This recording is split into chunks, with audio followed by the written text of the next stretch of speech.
बोलिए एकादशी मैया की जय हो। आप देख रहे हैं हमारा तुलसी भक्ति रस यूट्यूब चैनल। और इस वीडियो में हम चर्चा कर रहे हैं कि जो एकादशी अब के बाद श्रावण शुक्ल पक्ष में है और अगस्त के पहले चरण में है, तो इसका नाम पुत्रदा एकादशी है। इस एकादशी के करने के फायदे क्या हैं, लाभ क्या हैं, तो आप सुन लीजिए। इस एकादशी के करने से क्या होगा, तो पुत्रहीनस् तस्सैव न राज्यम सुखप्रदम। कहा गया है कि पुत्र के बिना तो राजा को भी सुख नहीं प्राप्त होता। अपुत्र से सुखम नास्ति ये लोके परत्रचा। इस धरती पर ग्रंथ कहता है कि पुत्र के बिना सुख कहाँ है। तो सबसे बड़ी बात है कि पुत्रदा एकादशी का व्रत करने से संतान की प्राप्ति होती है। यह इसका बहुत बड़ा महत्व है। और इतना ही नहीं है, यस्सा श्रवण मात्रेण वाजपेय फलम भवेत।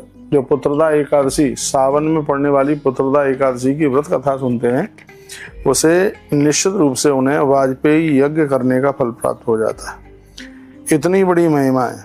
इसलिए हम आपको ये कहना चाहेंगे, जो यह एकादशी है पुत्रदा एकादशी, यह वंश वृद्धि तो करती है, ये बच्चों की तरक्की भी करती है। जो बच्चे अपने काम में सेट नहीं हो पा रहे हैं, उनके निमित्त माता पिता इस एकादशी का व्रत जरूर करें।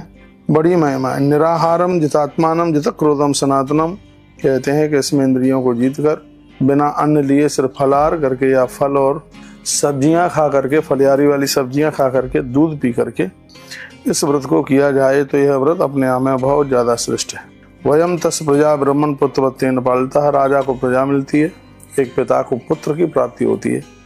इतना बड़ा महात्म है। दीर्घायुषम महात्मानम सकोश ब्रह्म समितम। स्वयं विधाता कहते हैं इस एकादशी का व्रत करने से व्यक्ति दीर्घायु हो जाता है, कष्टों की निवृत्ति हो जाती है।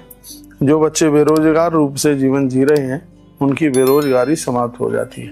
यह पुत्रदा एकादशी की इतनी बड़ी महिमा है।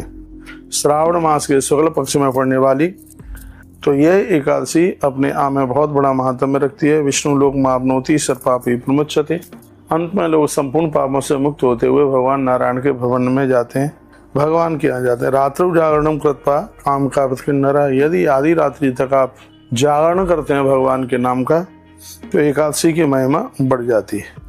घृतेन दीपम प्रज्वाल्य। हो सके जागरण के समय पर घी का दिया जलाएं और इस व्रत को करें। दिन में ओम नमो भगवते वासुदेवाय, ओम नमो नारायणाय इस मंत्र का जप करें। तुलसी रुद्राक्ष की माला के ऊपर भगवान का जप करें। माथे पर गोपी चंदन लगाएं, धुला हुआ वस्त्र पहने, गोपाल सहस्रनाम का पाठ करें, विष्णु सहस्रनाम का पाठ करें। घर में बहुत बरकत होगी, घर में बहुत आनंद हो जाएगा। इतनी बड़ी महिमा है। तुलसी माँ का पूजन करें, दर्शन करें, प्रदक्षिणा करें, परिक्रमा